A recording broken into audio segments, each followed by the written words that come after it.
এই মুহূর্তে টলিপাড়া থেকে নেটপাড়া সব জায়গাতেই একটা প্রশ্ন ঘুরপাক খাচ্ছে, যশ আর নুসরাতের সংসারে কি ভাঙন ধরেছে?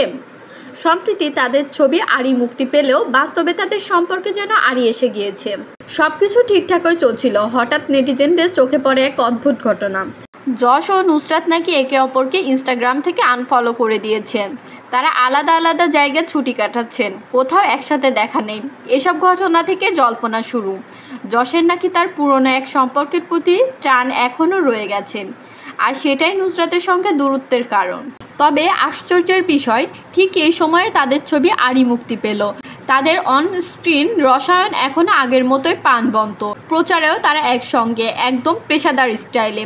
এর আগেও সম্পর্কে টানাপোড়েনে পোহাতে হয়েছে নুসরাতকে। নিখিল জৈনের সঙ্গে বিয়ে, বিবাহ বিচ্ছেদ, কটাক্ষ, তারপর যশের সঙ্গে সম্পর্ক, সন্তান ঈশান, সবাই এক স্বপ্নের মতো ছিল। কিন্তু এবার সেই স্বপ্নেও নেমেছে ছায়া। দ্বিতীয়বার কি সম্পর্ক ভাঙনের মুখে দাঁড়িয়ে নুসরাত? যশ কি সত্যিই পূর্ণ প্রেমে আটকে রয়েছেন, নাকি এটি শুধুই এক ফ্যানদের তৈরি গসিপ? আপনার কি মত কমেন্টে জানান। যশ নুসরাত জুটি কি আবার এক হবে, নাকি এটাই তাদের শেষ অধ্যায়? ভিডিওটি ভালো লাগলে লাইক দিন, শেয়ার করুন, আর এমন আরও আপডেট পেতে চ্যানেলটি সাবস্ক্রাইব করতে ভুলবেন না।